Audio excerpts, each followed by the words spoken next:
자, 오늘 말씀의 제목, 예언된 메시아와 교회 탄생 16번째 시간입니다. 누가복음 16번째 시간. 자, 6장. 자, 제목은 12제자의 비밀이라는 제목입니다. 12제자의 비밀.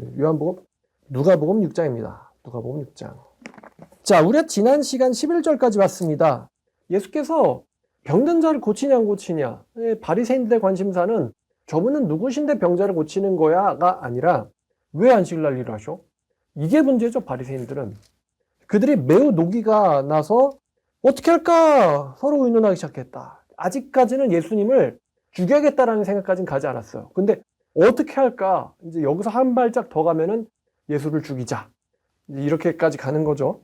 바리새인들이 예수님을 죽이려는 계획으로 나가기 이제 한 발짝 전. 이제 노기가 가득했다. 그때 예수께서도 한 행동을 하십니다. 바로 어떤 행동이냐면 12절입니다. 예수께서 기도하시러 산으로 가서 밤이 새도록 하나님께 기도하셨다. 자, 바리새인들이 노게 가득해서 예수님을 어떻게 하려고 할 때 동시에 예수님께서는 산으로 가셔서 하나님께 밤이 새도록 기도했다라고 성경은 이야기합니다. 그들은 흉계를 꾸미려고 할 때 예수님은 산으로 가셔서 기도하시기 시작했다. 어저께 이제 우리나라에 1, 2, 3 계엄이 발동이 됐었죠. 근데 계엄을 발동하시기 전에 기도를 밤이 새도록 하셨으면 어땠을까라는 생각이 듭니다. 기도를 밤이 새도록 하시다가 주님 이걸 제가 해야 됩니까 말아야 됩니까? 주님의 뜻을 물어보면 어땠을까? 우리나라에 이렇게 굉장히 중요한 일을 하기 전에 하나님께 여쭤볼 줄 아는 이런 정치인이 나오면 얼마나 좋을까라는 생각이 들어요. 하나님 해라 하지 마라 하나님께 맡기는. 저 예수님께서도 굉장히 중요한 결정을 하시기 전에 산으로 가셔서 하나님께 기도를 하셨습니다. 왜 산에 가셨을까? 기도는 어디서나 해도 되는데 몇 가지 이유가 있어요. 첫 번째는 전통적으로 산은 하나님께 선지자들이 계시를 받는 장소로 여겨졌습니다. 모세가 시내산에서 하나님께 계시를 받았죠. 자, 그다음 두 번째, 산이 하늘과 가까이 있기 때문에 하나님과 가깝기 때문에라고 여겨져서 산을 가기도 했습니다. 그다음 세 번째는 아마도 이러한 이유일 것 같은데요. 병자들이 예수님을 찾아요. 그리고 바리새인들도 예수님을 감시합니다. 제가 그랬잖아요. 바리새인들이 예수님을 감시하기 시작했다고. 엿보고 감시하기 시작했다. 근데 지금 예수님은요. 병자들이 예수님을 찾는 거나 아니면 바리새인들이 예수님을 감시하는 거나 둘 다 같이 예수님한테는 중요한 문제가 아닙니다. 예수님에게 정말 중요한 문제가 그 다음에 나옵니다.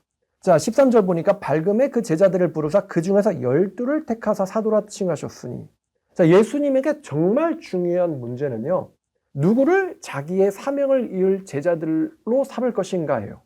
누구를 제자로 삼을 것인가? 예수님의 최대의 관심사는 누구를 12제자로 삼으실 건가입니다. 그것을 위해서 예수께서 산에 올라가셔서 밤이 새도록 기도하셨던 거예요. 그럼 예수님이 도대체 어떤 주제를 가지고 밤이 새도록 기도하셨을까? 여기에 대해서는 사실 성경이 어떤 주제로 기도했다라고 나오지 않기 때문에 다만 아마도 우리가 추정할 수 있는데 예수께서는요. 누구를 열두 사도로 삼으실 것인가에 대해서 하나님께 여쭸던 것 같습니다. 누구를 열두 사도로 삼을 것인가? 누구를 선택하는가? 이게 얼마나 중요한지 심지어 그 예수님조차도 하나님께 기도했다는 것을 여러분들 염두에 두시길 바라요. 누구를 세우기 전엔 기도한다. 이거는요. 성경에서 굉장히 자주 나옵니다. 사도행전 6장을 보면요. 사도들이 7집사를 세우기 전에 기도합니다. 그리고 안디옥 교회는 예루살렘 교회와 더불어서 그러니까 예루살렘 교회는 이스라엘을 담당하는 본부죠. 안디옥 교회는 이방 세계를 담당하는 본부입니다. 이방 세계를 담당하는 이 안디옥 교회가 누구를 파송할 것이냐 해서 바나바와 우리가 사울 혹은 이제 바울이라고 알고 있는 이 바나바와 바울을 파송할 때 안디옥 교회가 기도를 합니다. 교회에서 기도를 해요. 누구를 파송할 것인가? 누구를 7집사로 세울 것인가? 누구를 12사도로 세울 것인가? 예수께서 밤이 새도록 기도하시고 많은 제자들을 부르시고 그 중에 12를 세우십니다. 우린 처음에 예수님이 12명만 딱딱딱딱 골라서 데리고 다니신 것처럼 알고 있는데 사실은 예수님을 따른 제자들은 많았어요. 근데 예수님께서 뭐 마태야 따라하라, 베드로와 따라하라 이거를 바로 사도라고 부르신 게 아닙니다. 예수님을 따른 제자들은 많았고요. 예수님이 많이 제대로 부르셨는데 그 중에 12를 그 제자 중에서 고르신 거예요. 그게 누가복음에 나옵니다. 제자들을 부르사 그 중에서 12를 선택하셨다.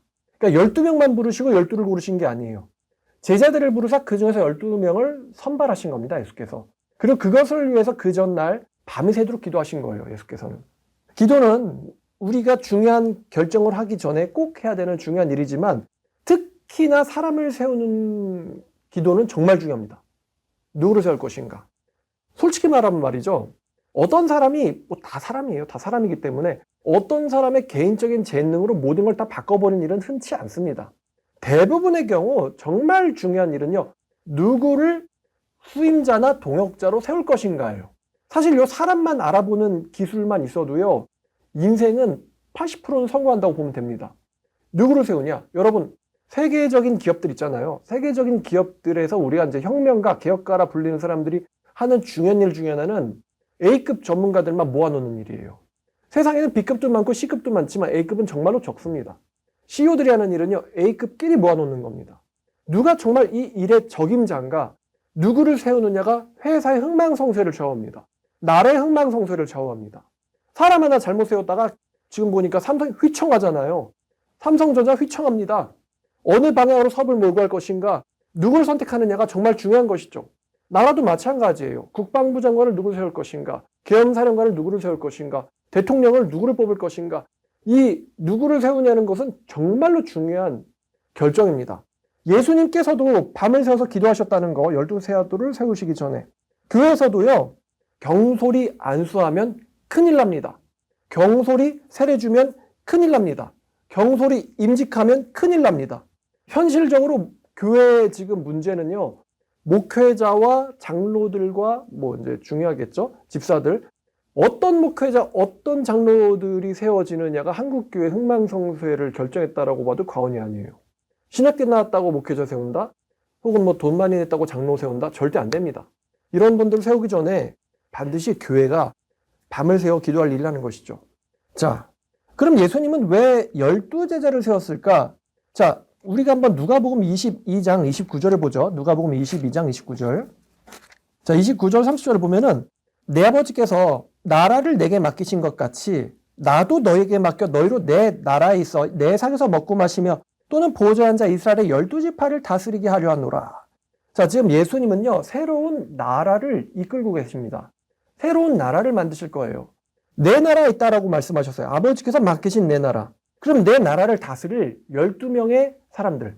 여러분, 이스라엘이 몇 지파죠? 12지파죠. 그래서예요. 이스라엘 12지파인 것처럼 예수님께서도 12제자를 통해서 새로운 나라를 만드실 생각이신 겁니다. 자, 예수님께서 12를 부르시고 12사도라고 이름을 붙이십니다. 다시 누가복음 본문으로 돌아와서요. 사도라 칭하셨다. 여기서 칭하시다는 이름 붙이다라는 뜻입니다. 사도라 이름을 붙이셨다. 12에게 사도라고 이름을 붙이셨어요. 사도라는 말은 예수님의 공생의 사건 이후에는 12사도 이외의 사람들을 지칭하는 데도 널리 쓰입니다. 그러니까 사도라는 의미가 꽤 넓어요. 그런데 예수님의 공생의 기간에는 이 12명을 가리키는 데만 쓰이는 단어예요. 사도라는 단어가. 예수님 공생의 사건 이후에는 심지어 여자에게도 사도라는 이름이 붙습니다. 몰랐죠? 여자 중에 사도가 있다는 거. 자, 사도라는 단어는요, 보냄받은 자라는 뜻이 있어요. 사도. 사도는 보냄받은 자라는 의미를 갖고 있습니다. 여러분, 보냄받다라는 게 어떤 뜻이죠? 대리자라는 뜻이에요. 대리자는 보낸 자와 동등한 권한을 가집니다. 우리나라에서 이제 흔히 알려진 개념으로 이제 암행어사가 있죠. 보낸 자의 권한과 동등한 권한을 보냄받은 자는 갖고 있습니다. 그러니까 보냄받은 자를 무시하는 거는 누구를 무시하는 거죠? 보낸 자를 무시하는 거예요. 사도는 보냄받은 자란 뜻이고 보낸 자와 동등한 권한을 갖고 있다. 자, 그 다음에 이 12제자의 명단이 나옵니다. 14절부터 16절까지. 오늘이 16절까지만이에요. 오늘의 제목이 12제자의 비밀이거든요. 12제자의 명단은요, 성경에서 총 4번 나옵니다. 4번이요. 마태와 마가 사도행전에서 이렇게 나오고, 그리고 누가복음에 나오죠. 마태, 마가, 사도행전, 누가 총 4번이 나오는데, 이 각 명단, 이 마태, 마가, 누가, 사도행전에서 이 명단이 조금씩 순서가 다릅니다. 명단 순서가 달라요. 근데 4번의 명단을 잘 이제 비교를 해보면요, 이 4번의 명단에서 이 12제자가 조가 있어요. 조가 있습니다. 자, 보니까 4명씩 3개조로 되어 있습니다. 어떤 명단에서든 마태, 마가, 누가, 사도행전 어떤 명단에서든 각 조의 첫 번째 사람의 이름은 순서가 바뀌지 않습니다. 자, 1조의 첫 번째가 누굴까요? 베드로입니다. 자, 그러면 그 다음 마지막 조의 마지막 사람 누굴까요? 마지막 조의 마지막 사람, 바로 가룟 유다입니다. 베드로랑 가룟 유다는요, 순서가 바뀌질 않아요. 자, 첫 번째는 베드로입니다. 베드로는 어떤 명단에서든 마태, 마가, 누가, 행전 어떤 명단에서는 항상 첫 번째로 소개되는 사람입니다. 자, 두 번째가 빌립이라는 사람. 빌립 2조의 첫 번째로 소개되고요. 이 사람도 순서가 바뀌지 않는 사람입니다. 그 다음에 3번이 알페오의 아들 야고보. 이 사람이 3조에서 첫 번째로 소개되는 사람이고 역시 순서가 바뀌지 않습니다. 알페오의 아들 야고보. 그리고 마지막 네 번째가 가룟 유다인데요. 이 사람은요, 사도행전에서는 이미 죽은 상태이기 때문에 이름이 나오지 않습니다. 그리고 나머지 세 번의 명단에선 항상 마지막에 소개되는 사람이에요. 가룟 유다가. 자, 명단에 이런 특징이 있다는 거. 자, 그러면은 누가복음에서 나온 이 사람들의 명단을 보면서 제가 12명에 대해서 이제 소개를 해드리도록 할게요. 자, 첫 번째가 베드로라고 이름을 주신 시몬이 나오죠. 1조의 조장이면서 12사도 중에 수제자입니다. 수제자고요. 제자의 명단에서 언제나 첫 번째에 소개되는 사람이죠. 본명은 시몬이에요. 그리고 직업이 어부죠. 예수님한테 베드로라는 이름을 하사받습니다. 베드로라는 말은요, 이제 바위란 뜻이 있어요. 바위. 반석이다. 반석. 여러분, 집을 건축할 때 현대에서도 건축공학에서 이제 집안 어디에다가 기초를 박을 것이냐, 이게 굉장히 중요하거든요. 그러니까 집안이 불안정하면은 건물도 무너지게 되어 있죠. 그러니까 바위는 어떤 집을 건축하기에 굉장히 중요한 집안입니다. 베드로는 바위라는 이름을 예수님께 받았는데 유부남이고 고향은 가버나움이에요. 가버나움에서 살고 있습니다. 근데 카톨릭에서는 베드로를 일대 교황이라고 얘기하죠. 근데 정작 베드로는 유부남이라는 거. 자, 이 베드로가 예수님을 저주하고는 도망가는 바람에 성경에서는 바울과 더불어서 뼈저리게 회심한 인물로 소개되어 있죠. 뼈저린 회심을 경험한 인물로 소개되어 있습니다. 다른 사람들은 도망만 갔는데 베드로는 저주를 하고는 도망을 갔죠. 예수님을. 너도 그 도당이다 그러자 저주하고 맹세하고 가로되 내가 예수를 절대 알지 못한다 라고 얘기하는데 닭이 울었다라고 하죠. 자, 첫 번째 베드로 유명하죠. 자, 두 번째는 안드레라는 사람입니다. 안드레는요, 베드로와 같이 배를 타는 사람이고 직업이 어부입니다. 베드로가 이제 본명이 시몬이잖아요. 시몬의 형제예요. 베드로가 예수님을 배에 태우고는 고기를 잡다가 배가 이제 예수님의 말씀대로 고기를 잡는데 너무 많이 잡혀가지고 배가 가라앉게 됐잖아요. 그러니까 베드로가 이제 정신이 완전 나가가지고 나를 떠나소서 나는 죄인입니다. 도대체 배에서 어디로 떠나라는 거야. 그래서 베드로가 나를 떠나서 나는 죄인입니다라고 정신없이 고백을 할 때 그걸 모두 다 옆에서 본 이제 사람이죠. 같은 배 타고 있었으니까. 자, 안드레. 자, 모든 풍경 옆에서 봤던 사람이고요. 성경에서 안드레는 별로 언급되지 않습니다. 그러나 베드로의 형제라는 거. 자, 그다음 세 번째 사람은요, 야고보입니다. 야고보는요, 자, 재밌는 이야기 해드릴게요. 요한복음 19장 25절이에요. 자, 요한복음 19장 25절을 보니까 예수의 십자가 곁에는 그 어머니와 이모와 글로바의 아내 마리아와 막달라 마리아가 섰는지라. 다시 한번 볼게요. 예수의 십자가 곁에는 어머니와 이모, 예수님의 이모가 등장하죠. 이모와 글로바라는 사람의 아내 마리아와 막달라 마리아가 섰는지라. 예수님의 이모가 등장하는데 이 이모의 이름이 자, 마가복음 15장 가죠. 마가복음 15장 40절. 멀리서 바라본 여자들도 있는데 그 중에 막달라 마리아 또 작은 야고보와 요새의 어머니 마리아와 또 살로메가 있었으니, 여기 작은 야고보와 요새의 어머니가 나오고 그 다음에 살로메가 나오죠.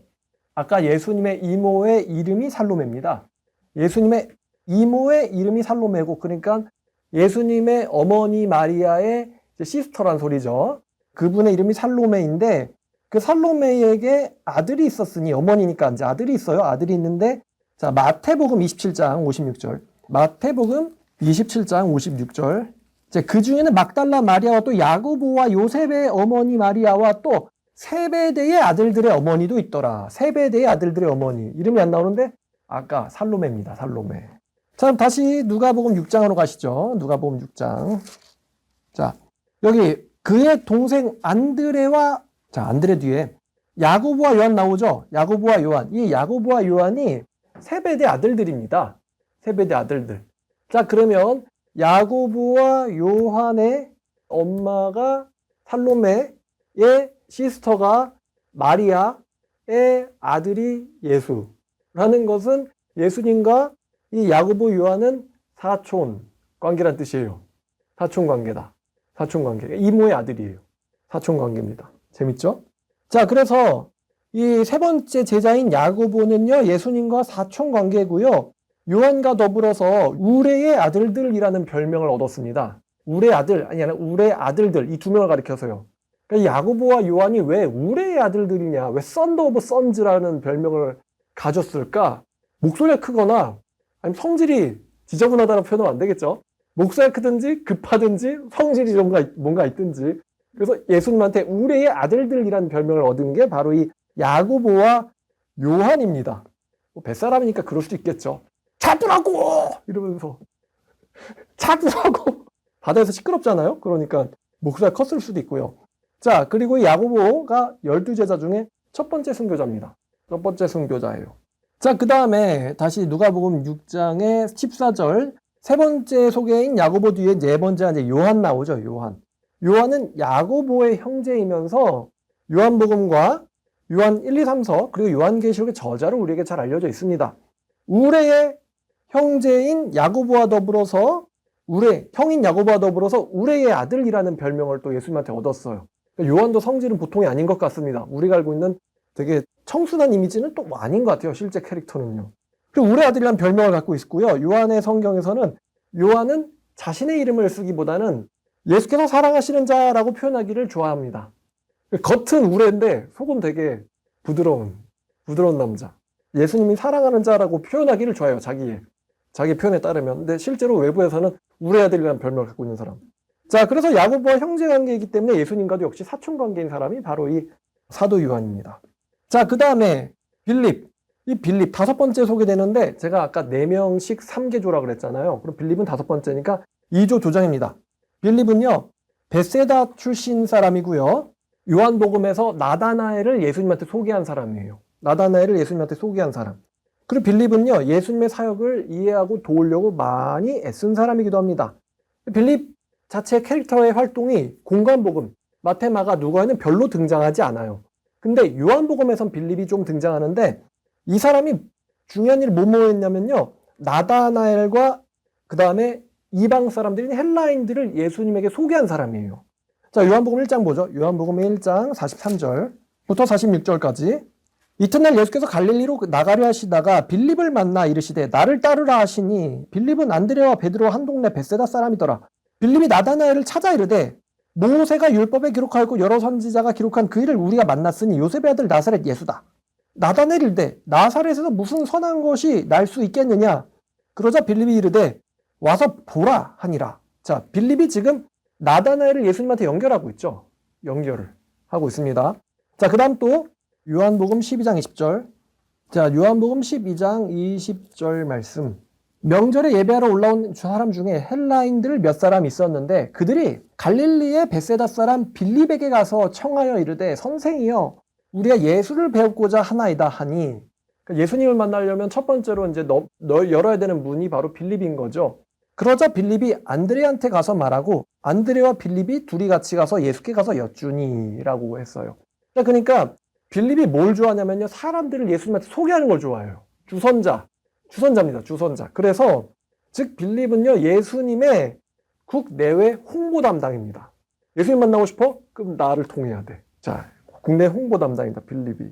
그 다음 다시 누가복음으로 돌아가서요. 누가복음 6장. 자, 그 다음에 바돌로메라는 사람이 나오죠. 바돌로메에 대해서도 좀 놀라운 이야기를 해드릴게요. 바돌로메는 본명이 아니에요. 바돌로메라는 말의 뜻은 돌로메의 아들이란 뜻입니다. 근데 이 바돌로메가요, 요한복음에서는 등장하지 않습니다. 12사도 중 한 명인데 등장하지 않아요. 왜일까? 아마도 그 이유가 바돌로메가요, 나다나엘과 동일인이라고 추정됩니다. 놀랍죠? 마태, 마가, 누가에서 바돌로메라고 소개되는데 요한복음에는 바돌로메가 등장하지 않습니다. 대신 요한복음에는 나다나엘이 등장합니다. 빌립이 소개해준. 요한복음 21장 2절을 보면 예수님이 12제자에게 나타나시는데 시몬 베드로와 디두모라는 도마와 갈릴리 가나 사람 나다나엘과 세베대 아들과 또 다른 제자 둘이 함께 있던, 여기 있는 사람들이 다 12사도인데 그 중에 바돌로메가 없고 나다나엘이 등장해요. 아마도 나다나엘이 본명일 것 같습니다. 12제자들 속에서 같이 다니고 있죠. 바돌로메가. 그러니까 이 바돌로메는요, 빌립을 통해서 예수님의 12제자로 들어간 사람이에요. 와, 예수님, 제가요, 후보군을 찾았습니다. 누군데? 바로 나다나엘이라는 사람인데요. 자, 나다나엘이 예수님의 12제자에 빌립을 통해서 들어간 사람이에요. 자, 그러면 바돌로메와 나다나엘이 동일인이라고 가정했을 때, 자, 요한복음 1장으로 다시 가볼게요. 요한복음 1장 49절부터. 아까 빌립이 나다나엘을 예수님에게 소개하는 장면이 있었죠. 자, 46절을 보니까 나다나엘이 이르되 나사렛 뭔 선한 것이 나겠느냐? 그랬더니 빌립이 이르되 모르겠고 와서 보라 하니라. 예수께서 나다나엘이 자기에게 오는 것을 보시고 그를 가리켜 이르시되 보라, 이는 참으로 이스라엘 사람이다. 그 속에 간사한 것이 없도다. 나다나엘이 이르되 어떻게 나를 아십니까? 예수께서 대답하여 이르시되 빌립이 너를 부르기 전에 네가 무화과 나무 아래에 있을 때 보았노라. 나다나엘이 대답하여 랍비여, 당신은 하나님의 아들입니다. 당신은 이스라엘의 임금이로소이다. 굉장히 중요한 고백을 하잖아요. 예수께서 대답하여 이르시되 내가 너를 무화과 나무 아래에서 보았다 함으로 믿느냐? 이보다 더 큰 일을 보리라. 또 이르시되 진실로 진실로 너에게 이르노니 하늘이 열리고 하나님의 사자들이 인자에 오르락 내리락 하는 것을 보리라. 이 엄청난 고백을 한 나다나엘에게 예수님께서 엄청나게 큰 일을 네가 보게 될 것이다 라고 했는데 이 뒤로 나다나엘이 등장하지 않잖아요. 도대체 예수님이 해주신 약속과 예수님에게 이러한 고백을 할 수 있는, 어떻게 보면 베드로보다도 먼저 예수님의 정체를 고백을 한 거죠. 그러면 이 나다나엘, 이런 고백을 하는 나다나엘과 예수님에게 약속하신 이 나다나엘에 대한 예언이 어떻게 성취됐을까? 근데 이 나다나엘이 12사도 중에 한 명이라면 딱 들어맞죠. 예수님이 천사들이 인자하여 오락내락 하는 것만 봅니까? 부활도 보고요. 승천도 보잖아요. 자, 그 다음에 이제 다시 누가 6장으로 돌아가서 7번째 사람이죠. 7번째 사람, 마태.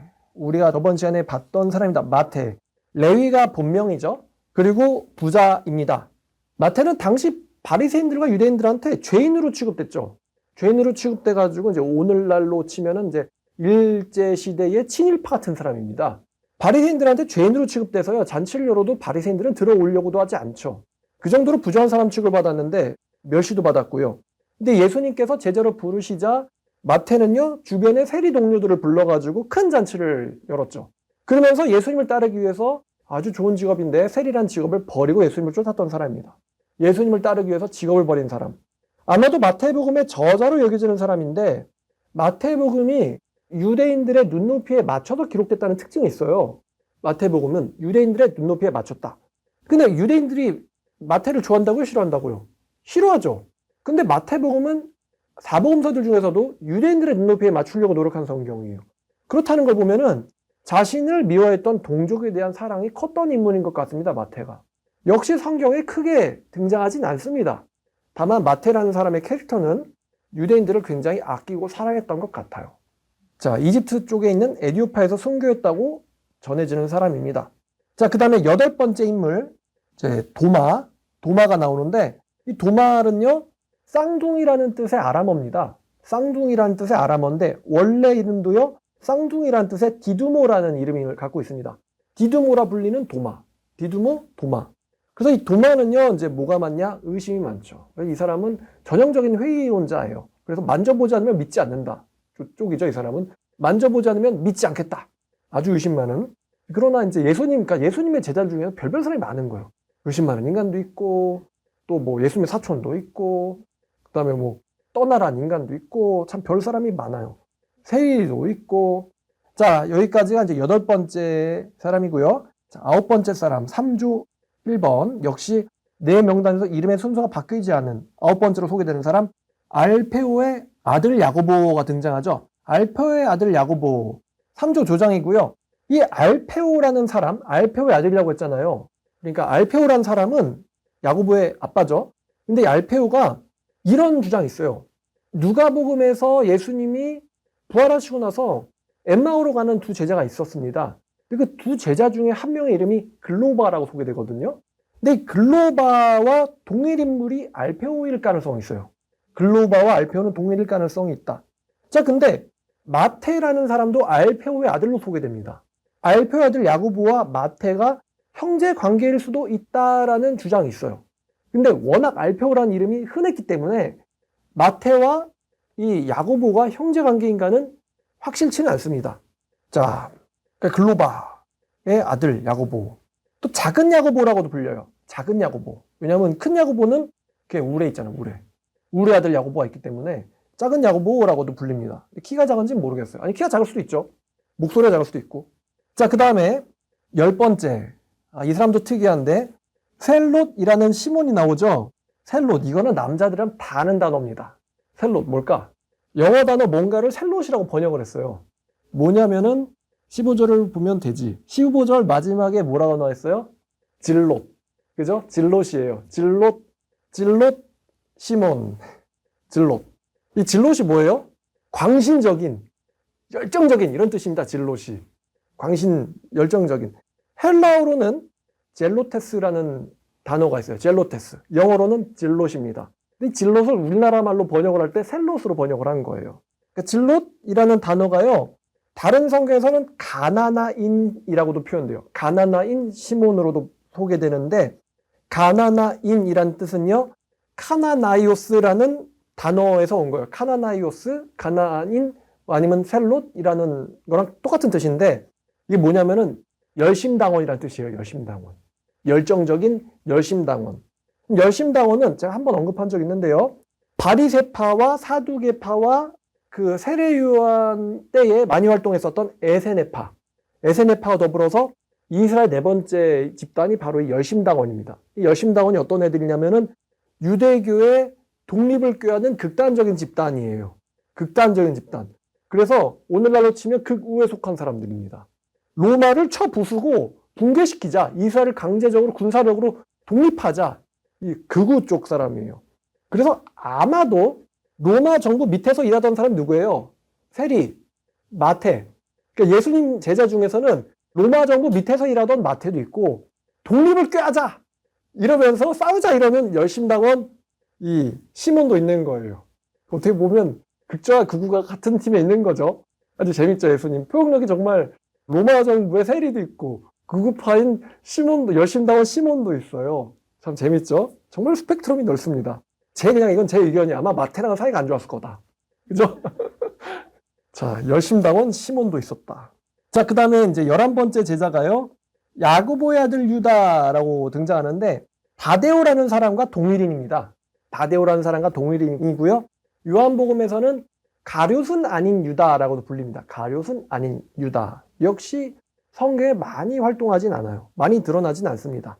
자, 그 다음에 12번째, 이제 진짜 유명하죠. 이 사람은 베드로보다 유명한 사람인 것 같아요. 바로 예수를 파는 자들 가룟 유다라. 근데 우리 알다시피 사복음서 모두가 다 예수님 사건 한참 뒤에 기록됐습니다. 따라서 예수님이 이게 성경 속에 있는 시간이 진행될 때는 이 가룟이 예수를 팔지는 아무도 몰랐어요. 예수님만 알고 있습니다. 예수님만 알고 있고 12제자들 아무도 몰랐어요. 아마 제 생각에 가룟 유다도 몰랐을 겁니다. 팔기 직전까지는 몰라요. 내가 배신할 사람이라고 천만의 말씀 난 예수님의 제자야. 자기가 자신을 알면 얼마나 좋겠어요. 그죠? 근데 사람이 자기를 안다는 건 너무 힘든 것 같아요. 가룟 유다도 자기가 예수님을 배신하고 지옥 갈지, 배신하고 자살해서 지옥 갈지는 아무도 몰랐다. 그 12제자가 놀랐겠죠? 아니, 우리 중에서 예수님을 팔 사람이 있었단 말이야? 이러면서. 자, 그래서 이 가룟 유다 12번째로 소개되는데 이 가룟이란 단어가 도대체 뭘까? 여호수아 15장 25절에 나오는 지명입니다. 그래서 가룟이라는 동네 출신 유다다 이렇게 소개하는 걸 수도 있어요. 가룟이요. 우리나라에서는 가룟인데 영어로는 이스카리오스라고 불립니다. 이스카리오스. 그럼 이스카리오스는 고유명사잖아요. 이름입니다. 이게 두 단어의 합성인데 이쉬랑 키르야의 합성입니다. 그러면 이쉬는요. man, 사람이란 뜻입니다. 그럼 키르야는 뭐냐? 키르야는요. city, 도시 혹은 빌딩, 건물이란 뜻이 있습니다. 그러면 이쉬 키르야는 어떤 뜻이냐면은 도시 남자, man of city, 도시 남자란 뜻이 될 수 있고 혹은 man of building, 건물주라는 뜻이 있을 수 있습니다. 도시의 남자인 유다 이런 뜻이죠. 빌딩주의 아들인 유다 뭐 이런 뜻이 될 수 있어요. 자, 그래서 이 가룟 유다는요 최신 유행과 동계산에 매우 밝습니다. 왜 그 향료를 그 가격에 팔지 못하느냐? 최신 유행과 동계산이 매우 밝은데 근데 이득을 탐하는 자기의 성질에 자기가 걸려 넘어진 격이 돼버렸죠. 이득 추구하다가 자살해버린. 도시남 건물주 너무 좋은 것 같진 않아요. 예수 제자 중에는 건물주와 도시남자도 있었다. 11명을 깔았을 수 있어요. 촌뜨기들. 아유, 비린내, 비린내. 어부들. 아유, 저 세리. 아유, 저 질로. 그죠? 차가운 도시남이 좋지.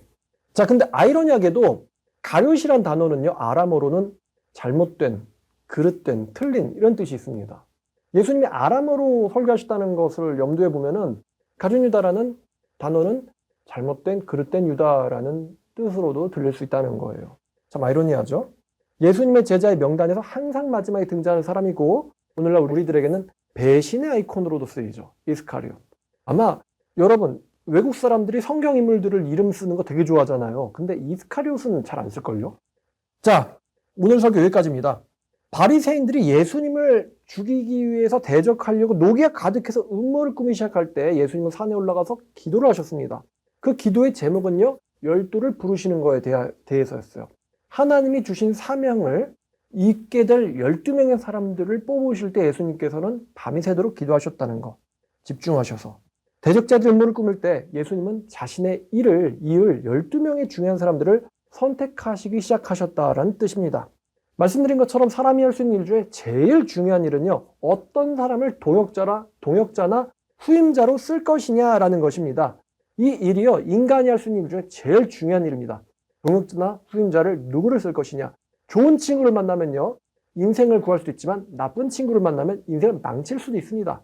좋은 동역자를 구하면요, 자기 하는 사업을 성공시킬 수 있지만요, 나쁜 동역자를 구하면요, 망할 수도 있어요. 누구를 만나느냐가 인생의 성패를 좌우합니다. 인간이 할 수 있는 제일 중요한 일이라는 것이죠. 여러분들도 알고 계시지만 사람이 혹은 회사가 어떤 사람을 세우느냐에 따라서요, 회사가 성공하기도 하고 망하기도 하는 거예요. 몇십조 원, 몇 조, 몇 천억 이렇게 큰 돈을 굴리는 회사들도요, 지도자, 이제 이끌 사람, CEO, 부사장 이런 사람 누구냐 세우냐에 따라서 흥하기도 하고 망하기도 해요. 우리가 알고 있는 대만의 반도체 회사인 TSMC에서 젠슨 황을 회사로 들이려고 했거든요. 젠슨 황이 유명해지기 전에. 근데 젠슨 황이 이렇게 말했어요.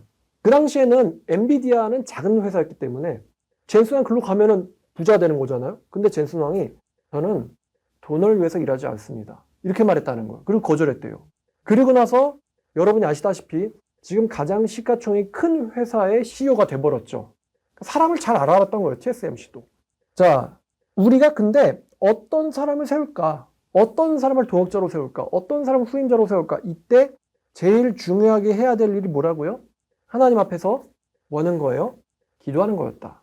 심지어 그 예수님조차도 밤새도록 하나님 아버지께 기도를 드렸다는 거. 무엇을 위해서요?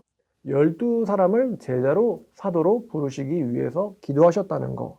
이재용 씨라든가 젠슨 황이라든가 또 리사수 AMD의 CEO죠. 또 윤석열 대통령이나 기타 등등등 자신이 CEO거나 사람을 세우는 곳에 있는 사람들이죠. 제가 언급한 사람들은요. 기도로 세우면 성공하고 사람이 세우면 실패합니다. 다시 말씀드릴게요. 기도로 세우면 성공하고 사람이 세우면 실패합니다. 여러분들이 누구를 만나거나 누구와 같이 하거나 누구를 후임자로 세우고 싶을 때 반드시 가져야 되는 습관은 간절히 기도하는 습관을 가지셔야 합니다. 그 예수께서도 기도하셨다는 사실을 여러분들 염두에 두세요. 산에 올라가서 기도하셨다. 가장 고요한 곳에서 가장 집중할 수 있는 곳에서 하나님 제가 이 사람들과 함께 될까요? 하나님 제가 이 사람들을 세워도 되겠습니까? 하나님 제가 이 사람들을 이끌어도 될까요? 예수께서 그것을 위해서 간절히 기도하셨다는 사실을 여러분들 꼭 기억해 두시기 바랍니다. 여러분들의 지금 인생은요, 마치 출발하고 시작하는 인생과도 같죠. 앞으로 많은 사람들을 분명히 만나게 될 겁니다. 그때 꼭 주님께 기도하시길 바랍니다. 자, 오늘 말씀 여기까지. 제목은 12제자의 비밀이었습니다. 기도하겠습니다. 하나님 감사합니다. 오늘 예수님께서 12제자를 세우시는 장면을 보았습니다. 예수님의 제자들 중에서는 참으로 다양한 성격을 가진 다양한 스펙트럼의 사람들이 많았습니다만 주님께서는 하나님의 일을 위해서 기도하시고 그들을 세우셨습니다. 물론 가룟유다도 주님께서 의도하시고 세우신 거겠지만 예수님의 사람들임에는 12명의 사람들이 예수님께서 의도적으로 부르신 사람들임에는 틀림이 없습니다. 주님, 우리가 사람을 볼 때 사람의 눈이 아니라 주님이 인도하시는 것으로 사람을 볼 수 있게 도와주시옵소서. 또 우리 가운데 소중한 인연을 주시기를 원합니다. 모든 인연을 주관하시는 분이 하나님이심을 우리가 잘 알고 있습니다. 우리가 주님에게 기도하고 사람을 세우는, 사람을 만나는 그런 사람 되게 해 주시옵소서. 예수님의 이름으로 기도드렸습니다.